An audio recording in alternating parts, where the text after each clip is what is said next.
Pemirsa, akhirnya sampai juga perjalanan kami ke destinasi terakhir, yaitu New York City. Setelah sebelumnya kami sudah berkunjung ke Washington DC dan Florida, kini giliran kami mengeksplorasi New York City. Wow, rasanya semakin bersemangat.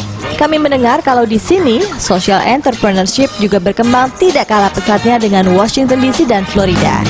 Iya, pastinya karena New York City merupakan kota berpenduduk nomor 3 terbesar di Amerika Serikat. Hal itu pastinya mendukung terciptanya inovasi-inovasi baru di bidang social entrepreneurship. Nah, bagi Anda yang berencana untuk terjun ke dunia social entrepreneurship, jangan lewatkan liputan kami ke New York City, karena kami akan mengunjungi orang-orang yang punya ide brilian namun tetap mengutamakan misi sosial dalam usahanya. Seperti Drive Change dengan Snow Day Truck-nya yang menggabungkan kecintaannya dalam bidang kuliner dengan social entrepreneurship. Menarik ya? Selain itu kita juga akan bertemu dengan pengarang buku mengenai social entrepreneurship, yaitu Georgia Levinson Keohane, yang akan membagi tipsnya supaya kita bisa sukses di bidang ini. Okay, here we go. Keep watching us here at New York City.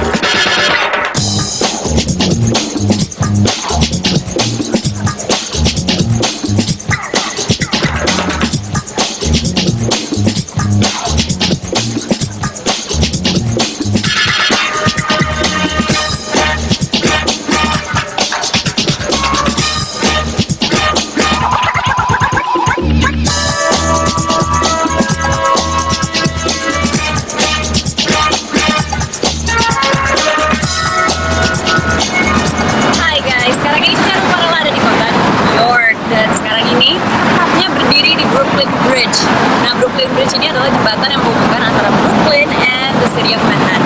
And not just that, di New York kali ini kita akan tetap membahas tentang social entrepreneurship. Kita akan bertemu dan juga ngobrol-ngobrol dengan banyak entrepreneurs yang oke-oke banget pastinya di sini. Plus, jalan-jalan di kota New Yorknya juga. Statue of Liberty, kita akan jalan-jalan ke pokoknya. It's gonna be so much fun. Jadi ikutin perjalanan Cheryl terus di New York kali ini.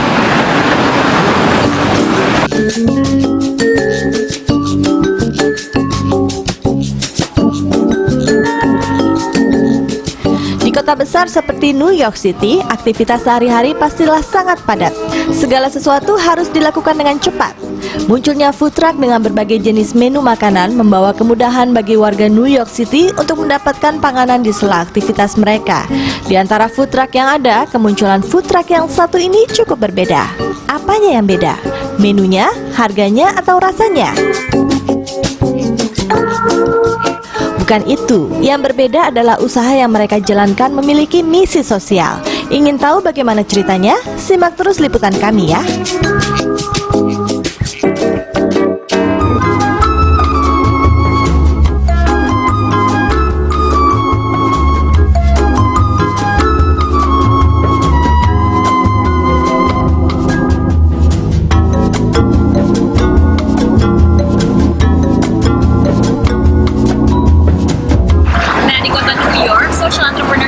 Sudah jauh lebih berkembang dibandingin di Jakarta kan. Nah, hari ini di kota New York kita akan ngobrol-ngobrol dengan seorang penulis buku seputar social entrepreneurs dan juga social entrepreneurs di bidang kuliner. Seperti apa conversationsnya? Stay tune terus cuma di sini.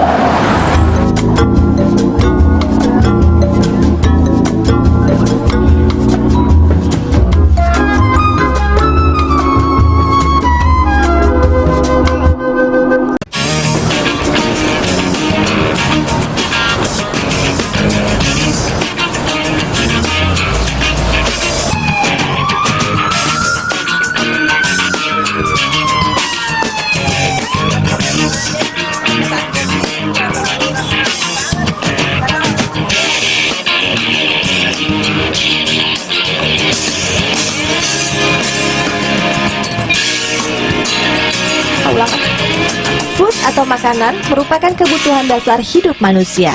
Namun makanan juga bisa menjadi pemersatu dan dari hobi makan bisa timbul satu usaha yang bermanfaat bagi banyak orang. Gak percaya? Dengar cerita dari Jordan Laxton dari Drive Change. Berawal dari hobi makan dan mengajar di penjara di New York City, dan kemudian mendengar permintaan muridnya akan lapangan pekerjaan selepas mereka keluar dari penjara, Jordan memiliki ide untuk membuat sebuah usaha kuliner. Jordan dan beberapa temannya mulai mendesain sebuah truk yang nantinya akan diubah menjadi food truck yang disebut dengan Snow Day Truck. Inilah awal kerja keras mereka. Mereka banyak berdiskusi mengenai desain dan konstruksi serta peralatan apa saja yang dibutuhkan dalam truk. Sejalan dengan itu, mereka juga mempersiapkan menu yang akan disajikan dalam usaha ini dan bahan-bahan makanan apa saja yang digunakan. Mereka sangat detail memikirkan semua item sampai ke penggunaan kayu untuk desain luar truk juga harus mempertimbangkan keseimbangan alam. Kerja keras selama beberapa bulan itu membuahkan hasil dengan selesainya Snow Day Truck dan siap untuk turun ke jalan. Dan kini usaha itu masih berjalan dan berkembang dengan baik. Oke, dari New York City sekarang ini kita udah di tempat social entrepreneur berikutnya, yaitu Drive Change. Yang menarik cerita seputar Drive Change ini adalah mereka membuat lapangan pekerjaan untuk orang-orang yang baru keluar dari penjara, terutama untuk anak-anak di bawah umur. So, I'm standing here right now bersama dengan foundernya dan juga program director. We have Roy and we also have Jordan here. How are you? I'm great, thank you. And you? I'm well. Nice t-shirt. Thank you. Snow Day adalah nama dari food trucknya ya. Nice. Anyway, can you tell us a little bit the story behind how you actually came up with the idea of making Drive Change? Sure, I was a teacher on Rikers Island, which is a very large jail in New York City, and I witnessed how negatively impactful it was on young people, and saw a lot of my students who were really full of potential recycling back into the prison system, and listened to them, and they talked about a need for employment. I've always loved food. It's always been a huge part of my life, more on the eating side, but you know, it's always been that thing that connects people. So I thought it would be a great idea to start a business that could provide employment, use the business to teach transferable skills, but also use food as the tool to get out there and connect and really try and raise awareness about injustice inside of the criminal justice system. And that's where Drive Change came from. Oke, jadi pada dasarnya dia dulu ngajar nih di penjara. Karena dia ngelihat cycle-nya anak-anak yang udah keluar masuk lagi ke dalam penjara dan masuk lagi ke dalam penjara, akhirnya dia berinisiatif untuk membuat Drive Change ini supaya orang bisa punya lapangan pekerjaan di sini. And you, Mr. Program Director, what have you programmed here? So I'm involved. I'm in charge of basically partnering with organizations so that we can find these young people, invent them out to see who's really it's one thing. Unfortunately, it's not a shortage of formerly incarcerated young people around the state. So it's not hard to really find the young people, but it's really more so about finding the ones that have commitment, that really want to show some sort of interest or desire in changing their lives. So we try to do keep what we have by giving it away, and we want to pull the best out of our young people. So hopefully society can give them the due respect that they deserve. Oke, jadi kalau Roy ini dia in charge untuk partnership, nyari siapa yang bisa bekerja sama, dan pastinya nyari juga anak-anak muda yang pernah masuk penjara, jangan sampai masuk lagi, dan dia bikinlah programnya, big plannya seperti apa.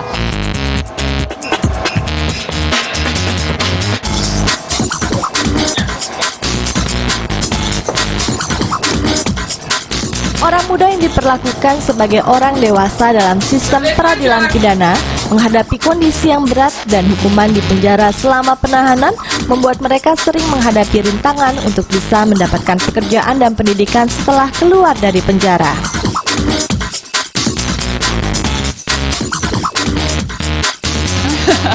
So how far is the impact so far? How long has it been first? So the business behind you, Snow Day Food Truck, which actually won the award for Best New Food Truck in New York City last year. Wow. Very exciting. Congratulations. Thank you.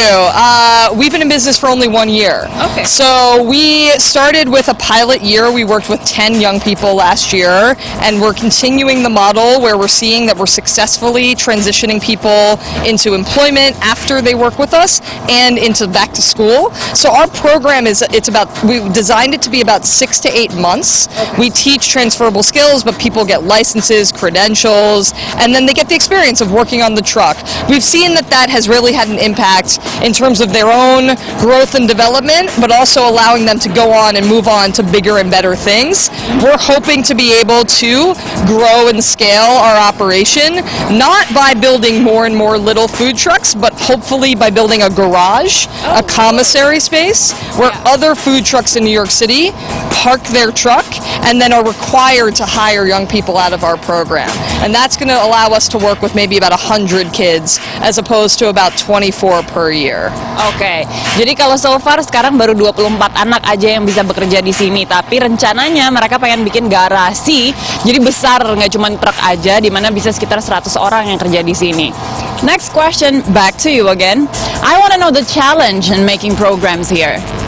Well, I think that it's not so much challenging about dealing with program. I think with us is more about implementation, like just creating policies and creating a certain standard, and not exactly being a place where we're like babying them or enabling them. And that's where the place where ultimately what we strive to be at, as far as because at the end of the day, a lot of them, we have their first job, but we won't be their last. Okay. So it's all about preparing them so that they can go on to the next steps in their lives and be successful. So we can only do what we can so that we can bring out the best in them. That's what our focus, our goal, and our desire is, whether it be in working in corporate America, mainstream society, a restaurant, a food truck, or going back to school because we just forged a relationship with a big university. It's about us bringing out the best within them, even if they can't see it within themselves. Oke, jadi sebenarnya yang paling penting di sini adalah bukan programnya, tapi bagaimana anak-anak itu sendiri nantinya nggak cuma bisa kerja di food truck aja, tapi bisa bekerja di tempat lain juga, karena mereka nantinya akan mendapatkan sertifikat, credentials, dan sebagainya. You guys are so amazing. Thank you so much for having me here. Be here. No, this is great. It's great to have you guys, and hopefully we can get some of these in Indonesia. For sure. Or whenever anyone's visiting, they can come find us at the Snow Day food truck. Snow Day food truck. Don't forget to just drop by there. Yeah, follow us on Twitter at Snow Day Truck. At Snow Day Truck. Oke, Cheryl Marella melaporkan dari New York City.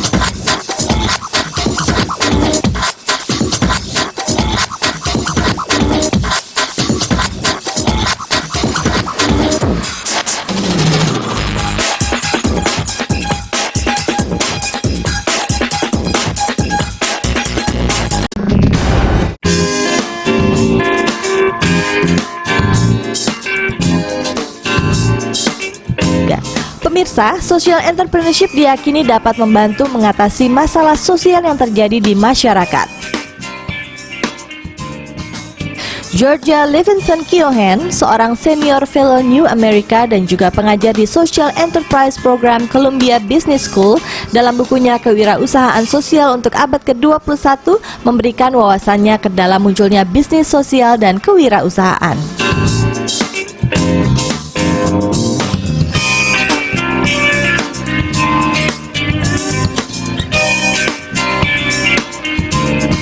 Oke, sekarang ini Cheryl Marella ada di New America, New York City, dan sekarang ini kita akan ngobrol-ngobrol langsung juga dengan seorang penulis buku yang dia sudah menulis buku seperti social entrepreneur in the 21st century. Hi Georgia, how are you? Hi, great. Thanks for coming. Thank you for having me. You're going to be having an event today, right? We are. We're having an event on social entrepreneurship with 4 terrific social entrepreneurs, 2 funders, and 2 entrepreneurs themselves. Right. Perfect. That is why we are here. But let's talk about your book a little bit. Why did you pick social entrepreneur as a topic in here? So, first of all, thanks for coming. Thanks for the question. I work at New America, and I also teach at Columbia Business School in the Social Enterprise Program. And the book was really a response, I think, to what I really saw as a massive shift in the way people in the U.S. and across the globe are thinking about attacking really entrenched social, economic, environmental problems, really new tools, new methodologies, new approaches, new types of organizations. And there's so much interest at the student level, at the advocacy level, in government, on the funding side, and commercial space, that there's huge interest in the book. Oke, jadi Georgia ini sebenarnya ngajar di universitas juga, di mana dia ngajar khusus seputar social entrepreneur. Dan di sini dia ngajarin metode yang paling baru juga, terus organisasi-organisasi yang baru juga untuk social entrepreneur. So it's a very great book, especially if you want to become a social entrepreneur, right? Sure, that's right. It's a little bit of a how-to, or at least it profiles sort of best practices and organizations in the nonprofit sector, in the commercial sector, and also really government public institutions that are working on entrepreneurship. But it also discusses themes and tensions in the sector. Oke, jadi nggak cuma ngebahas how-to-nya aja, tapi juga tema-tema yang bagus untuk dipakai sebagai ide dasarnya untuk social entrepreneur apa aja.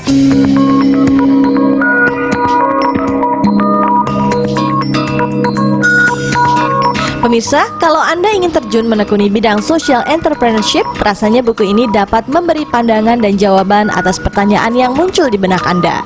Bagaimana caranya menjadi social entrepreneur dan prakteknya di dunia nyata, serta bagaimana memberi dampak perubahan positif dengan misi sosial sejalan dengan usaha Anda.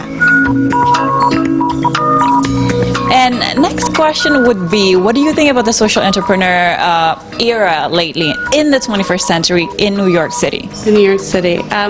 Well, I think what's been very interesting in New York City and globally is we've moved in the U.S. but around the globe from thinking about change makers and social entrepreneurs as strictly those in the nonprofit sector and in philanthropy, and really are now focused as much on businesses, on social enterprises that are profitable but also have social and or environmental returns. And philanthropy is very important in this. And philanthropy plays a role, but increasingly also impact investors and even mainstream financial service institutions, Goldman Sachs, Morgan Stanley, Bank of America. These are all getting into the act and funding entrepreneurship, social entrepreneurship.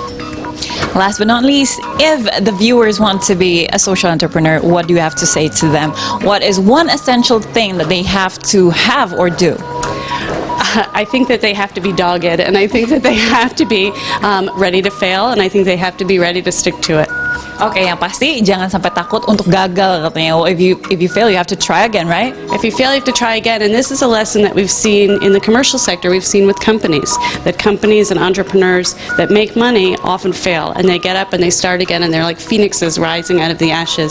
And I think some of those lessons about failure and try again and keep iterating a model now can apply to the nonprofit and government sector. Awesome. Ya, pada intinya adalah seperti yang dibahas sama social entrepreneur sebelum-sebelumnya juga di kota-kota yang lain, mereka selalu bilang jangan pernah takut untuk gagal, jadi dicoba aja, idenya dikembangin terus juga. Cheryl Marella melaporkan. Thank you so much, Georgia, for having me dari New York City. Thank you.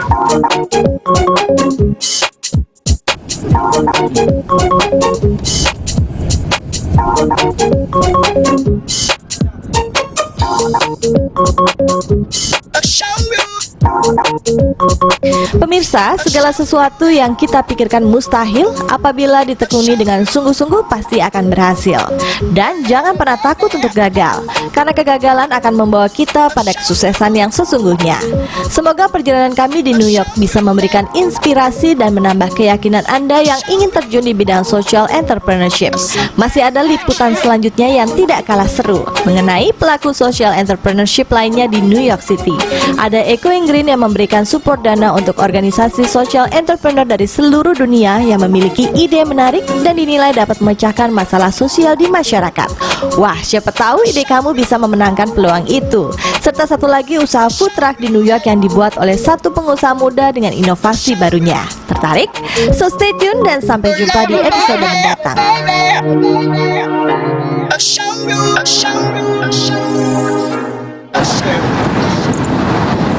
Pemirsa, tadi kita udah jalan-jalan keliling New York. Waduh, anginnya lumayan ya hari ini, 16 derajat di sini. Masih dari Brooklyn Bridge, tadi kita udah jalan-jalan juga keliling-keliling kota ini, mengeksplor banyak hal. Kita akan mengeksplor juga social entrepreneurship yang ada di kota New York. Jadi stay tune terus, coba dicari.